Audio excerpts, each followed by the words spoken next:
आपने किया 4, question number 5, 6, 7, 8, 9, 10। बेटा इसके बाद आपने किया question number 11, question number 12।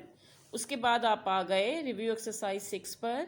Review exercise का क्वेश्चन नंबर 1 में आपने रेशियो को यूज़ करते हुए क्वेश्चन को सॉल्व किया। क्वेश्चन नंबर 2 में भी आपने रेशियो को ही अप्लाई करते हुए क्वेश्चन नंबर 2 को किया। उसके बाद आपने क्वेश्चन नंबर 3 में भी रेशियो को ही यूज़ किया। अब आ जाएं क्वेश्चन नंबर 4 पर। क्वेश्चन नंबर 4 है Ali, Usman and Waleed distribute an amount in the ratio of 2:5:3। Find the amount of Usman and Waleed. If Ali gets ₹170, also find the total amount. बेटा आप ये देखें, इसमें ना तो हमें कोई टोटल अमाउंट बताई गई है, ना ही हमें ये बताया गया है कि वलीद और उस्मान के पास कितनी अमाउंट थी। हमारे पास अमाउंट होती है, हम उनकी कटिंग करते हैं, फिर हमें रेशो पता चलती है। लेकिन इसमें ऐसा कुछ भी नहीं बताया गया। इसमें सिर्फ हमें बताया गया है कि अमाउंट ऑफ अली जो है 170 है। थोड़ी इसमें कॉम्प्लिकेशन है, लेकिन हमारे पास इसका भी हल है। हम 170 को, जो अली की रेशो थी, जो कि 2 रेशो है, इस पर डिवाइड कर देंगे। डिवाइड करने के बाद हमारे पास आ जाएगा 85। उस 85 को, जो हमारे पास 85 आएगा, उसको हम उस्मान की रेशो जो 5 है उससे भी मल्टीप्लाई करेंगे। उसके बाद वलीद की रेशो जो है 3, इससे भी मल्टीप्लाई करेंगे। क्योंकि हमारे पास ना तो बेटा टोटल अमाउंट है, ना ही हमारे पास अलग अलग से उस्मान, अली और वलीद की अमाउंट्स हैं। हमें सिर्फ अली की बताई गई है। तो इसका हल इस तरह निकालना है कि 170 को, इसकी रेशो जो अली की रेशो है, यानी ये पहली रेशो अली की है, दूसरी उस्मान की है, तीसरी वलीद की है। तो अली की जो रेशो 2 है, इस पे डिवाइड कर देना है। डिवाइड करने के बाद जो आंसर आएगा उसको फिर वलीद और उस्मान की रेशोज़ के साथ भी मल्टीप्लाई करके हम मालूम कर लेंगे कि वलीद की क्या अमाउंट है और उस्मान की क्या अमाउंट है। उसके बाद हमने इन तीनों की अमाउंट्स को प्लस करके ये भी बताना है कि टोटल अमाउंट हमारे पास कौन सी आई है। चलें हम करते हैं अपना क्लास वर्क स्टार्ट। बेटा आज का हम क्लास वर्क स्टार्ट करते हैं, जो कि है 22 जुलाई का class work. Review exercise 6, question number 4। Usman Waleed distribute an amount in the ratio of 2:5:3। Find the amount of Usman and Waleed if Ali gets ₹170। Also find the total amount. अभी मैंने आपको ये स्टेटमेंट समझाई भी है कि इसको हम कैसे लिखेंगे। बेटा सबसे पहले हम लिखेंगे ratio between Ali, Usman and Waleed. यानी पहली रेशो अली की है 2, उस्मान की है 5 और वलीद की है 3। अब हमें अमाउंट इसमें से सिर्फ अली की गिवन है, तो हम 170 को डिवाइड कर देंगे 2 पर। 2 8 ज़ा 16, 1 रिमाइंडर, इसके साथ मिलके 10, 2 5 ज़ा 10, हमारे पास आ जाएगा 85। अब इस 85 को हम जो उस्मान की जो रेशो 5 गिवन है उसके साथ मल्टीप्लाई करेंगे। तो हम लिखेंगे अमाउंट ऑफ उस्मान ₹85 मल्टीप्लाई 5। ठीक है बेटा, हम इसको मल्टीप्लाई कैसे करेंगे? 5 5 ज़ा 25, 5 8 ज़ा 40, 2 जो रिमाइंडर था वो 40 के साथ मिलके हो गया 42, और अमाउंट ऑफ उस्मान आ गई हमारे पास 425। उसके बाद हमारे पास जो रेशो है वलीद की, उसको फिर 85 के साथ मल्टीप्लाई करेंगे। हम लिखेंगे amount of Waleed is equal to ₹85 multiply 3, 3 5 ज़ा 15, 3 8 ज़ा 24, 24 और 1 क्या आ जाएगा 25। तो हमारे पास अमाउंट ऑफ वलीद आ गई ₹255। उसके बाद हमने क्यों अमाउंट भी बतानी है, तो हम टोटल अमाउंट कैसे मालूम करेंगे? बेटा ये देखें, यहाँ पर आ गई हमारे पास टोटल अमाउंट। टोटल अमाउंट में सबसे पहले हमने क्या मालूम की, हमें क्या गिवन थी? हमारे पास गिवन थी अमाउंट ऑफ अली जो कि 170 थी। उसके बाद हमने फाइंड आउट की अमाउंट ऑफ उस्मान जो कि 425। उसके बाद हमने फाइंड आउट की अमाउंट ऑफ वलीद जो कि हमारे पास आ गई 255। हम इन सबको प्लस कर देंगे। प्लस कैसे करेंगे ये देखें, इन सारी अमाउंट्स को एक ही जगह लिखेंगे। 5 और 5 10, 1 कैरी, 7 और 2 9, 9 और 5 14, 14 और 1 15, फिर 1 कैरी जाएगा, 5 लिखेंगे, 1 और 4 5, 5 और 2, 1 और 4 5, 5 और 2 7, 7 और जो 1 कैरी था वो मिलके क्या हो जाएगा 8। तो हमारे पास टोटल अमाउंट आ गई ₹850। ठीक है, अब आते हैं हम क्वेश्चन नंबर 5 पर। Question number 5, look at the question number 5। Alishba takes 200 steps for walking a distance of 160 meter. Find the distance covered by her in 350 steps. इसमें बताया गया है कि अलीहा जो है वो 200 स्टेप्स करती है कितने डिस्टेंस में, और 200 स्टेप्स के बाद कितना डिस्टेंस तय करती है 160 मीटर। उसके बाद जब वो 350 स्टेप्स चलेगी तो वो कितना डिस्टेंस तय करेगी। बेटा जब वो कम कदम उठाएगी कम डिस्टेंस होगा, लेकिन जब वो ज़्यादा कदम उठाएगी तो डिस्टेंस ज़्यादा होगा। इसका मतलब ये है, ये वाला जो क्वेश्चन है वो हमारा डायरेक्ट प्रोपोर्शन का है।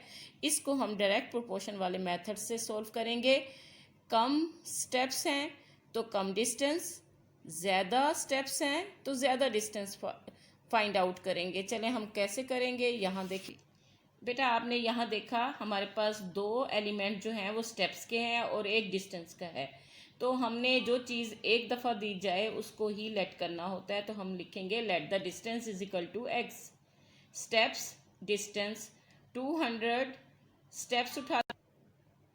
ये देखें 200 स्टेप्स में वो डिस्टेंस तय करती है 160।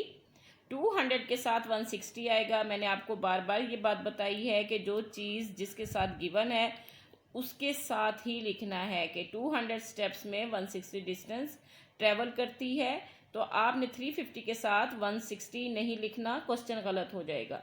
उसके बाद 350 स्टेप्स जब उठाती है तो उसका डिस्टेंस हमें मालूम नहीं है, इसलिए हम लिखेंगे एक्स।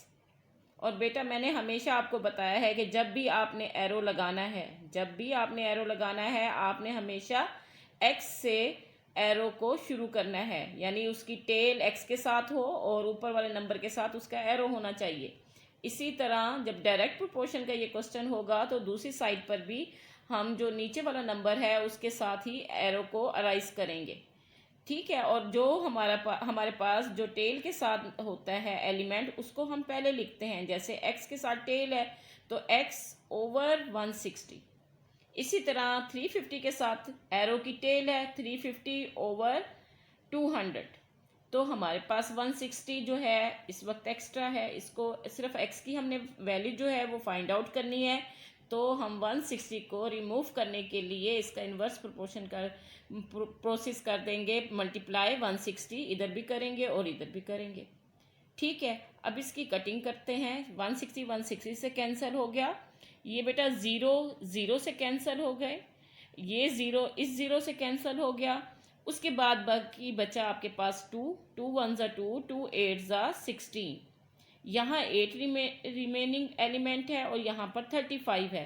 35 को हम 8 से मल्टीप्लाई करेंगे, 8 5 ज़ा 40, 8 3 ज़ा 24, 24 और 4 28, यानी हमारे पास x की जो वैल्यू है वो आ गई 280। और x हमारे पास क्या था, हमारे पास डिस्टेंस था, हमने इसे लेट किया था डिस्टेंस। तो हम लिख distance is equal to 280 metre. Distance किसके इक्वल हो जाएगा, 280 मीटर के इक्वल। अब आते हैं हम क्वेश्चन, बेटा देखें, look at the question number 6। If a car need 9 litre of petrol for a journey of 162 kilometre, find how many litre of petrol is required for 306 kilometre.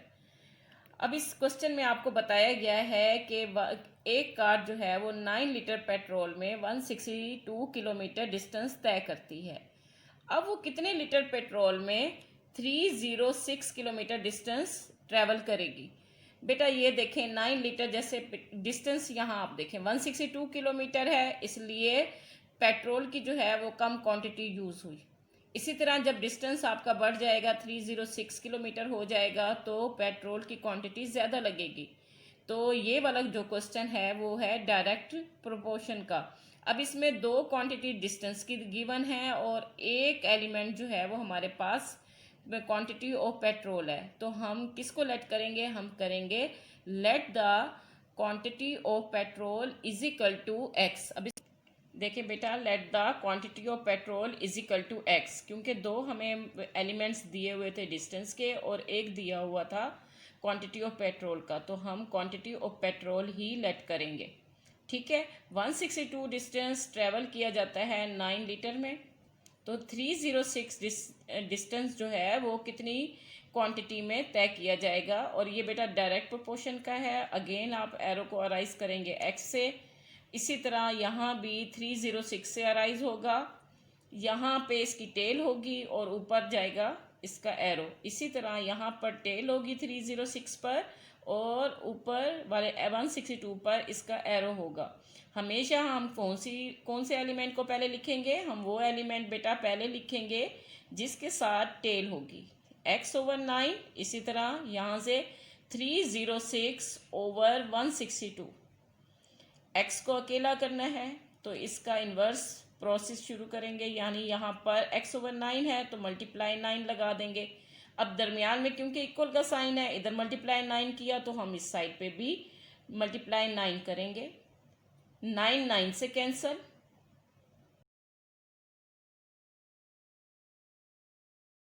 बेटा सबसे पहले हम कटिंग करेंगे। 3 3 ज़ा 9, 3 5 ज़ा 15, 3 4 ज़ा 12। उसके बाद हम फिर कटिंग करेंगे। 3 1 ज़ा 3, 3 1 ज़ा 3, 3 8 ज़ा 24। अगेन फिर 3 पे कटिंग होगी। 3 6 ज़ा 18। उसके बाद 3 1 ज़ा 3, 0, 3 2 ज़ा 6। अब 6 की कटिंग करेंगे हम 102 के साथ। 6 1 ज़ा 6, 6 1 ज़ा 6, 4 रिमाइंडर इसके साथ मिलके 42 बन जाएगा। 6 7 ज़ा 42, यानी हमारे पास यहाँ कटिंग के बाद आ गया 17। So quantity of petrol is equal to 17 litres. अब करते हैं हम question number 7। Look at the question number 7। An army camp of 200 man has enough food for 60 days. How long will be food last if the number of men in the camp is reduced to 160? बेटा इसमें बताया, इस question में आपको बताया गया है कि 200 मैन्स के लिए जो है 200 मैन के लिए खुराक जो है वो 60 डेज के लिए है। अगर आदमी रिड्यूस कर दिए जाएं, कितने रिड्यूस कर दिए जाएं, यानी जो 200 मैन थे वो 160 कर दिए जाएं। बेटा देखें, ज़्यादा 200 मैन थे तो खुराक 60 डेज के लिए थी, और अगर मैंस की तादाद को कम कर दिया जाए, जैसे 160 कर दिया गया है, 40 कम हो गए हैं, तो आप ये देखें वही खुराक ज़्यादा दिन चलेगी। और बेटा जब भी मैन और डेज के क्वेश्चंस होते हैं वो हमेशा इन्वर्स के ही होते हैं। मैन डेज जहाँ भी आ जाए, जैसे लेबरर और डेज आ जाए, ठीक है, इस तरह की, या वुमेन डेज आ जाए, तो बेटा इस तरह के तमाम जो क्वेश्चन जिसमें ह्यूमन बीइंग भी हों और डेज भी हों वो तमाम इन्वर्स प्रोपोर्शन के क्वेश्चंस होते हैं। ये बाकायदा आपका एक हिंट है कि इनमें लाजमन इन्वर्स प्रोपोर्शन ही यूज़ होगा। इसको कैसे करना है हम यहाँ देखते हैं। यहाँ देखें, मैन जो है उसके दो एलिमेंट हैं, 200 160 और डेज एक है। तो हमने किसको करना है, let the days is equal to X man days. 200 man कितने दिन की खुराक खाएंगे, 60 डेज की। अब 160 मैन जब हो जाएंगे तो खुराक कितने दिन में काम आएगी वो हमें नहीं पता। तो ये क्वेश्चन इन्वर्स का है। सबसे पहले आप यहाँ एक्स से जो है एरो अराइज करेंगे, टेल इसके साथ आ जाएगी एक्स के साथ, लेकिन इस साइड पे आप जो है एरो का रुख चेंज कर देंगे। एरो नीचे आ जाएगा, टेल ऊपर चली जाएगी, और हमेशा जो टेल के साथ एलिमेंट होता है उसको ऊपर लिखा जाता है x/60। इसी तरह यहाँ 200 पहले आएगा, 160 बाद में आएगा। अब हमारे पास जो ये 60 है जो डिनोमिनेटर में लगा हुआ है, ये हमारे पास एक्स्ट्रा है, इसका इन्वर्स प्रोसेस करेंगे, मल्टीप्लाई 60, तो मल्टीप्लाई 60 क्यों कर रहे हैं, दरमियान में इक्वल का साइन है, 60 से कैंसिल हो गया। यहाँ आप कटिंग देखें बेटा, 0 से कैंसिल करेंगे, 2 3 ज़ा 6, 2 4 ज़ा 2 8 ज़ा 16, ठीक है। यहाँ से ये कटिंग कंप्लीट हो गई, 2 3 ज़ा 6, 2 8 ज़ा 16, और ज़ीरो हमने पहले ही कैंसिल कर दिया था। अब फिर हम 2 पे कटिंग करेंगे, 2 4 ज़ा 8, 2 1 ज़ा 2, 2 0, 2 4 ज़ा 8, उसके बाद 2 2 ज़ा 4, ये जो हम कटिंग करेंगे 2 5 ज़ा 10 और 0, 2 1 ज़ा 2, 2 2 ज़ा 4, 2 5 ज़ा 10, यहाँ हमारे पास 25 आ गया, यहाँ हमारे पास आ गया 3, 3 5 ज़ा 15, 3 2 ज़ा 6, 6 और 1 7, x इज इक्वल टू 75, यहाँ देखें x is equal to 75, so the days is equal to 75 days. Look at the question number 8। Question number 8 है 45 goats can graze a field in 13 days.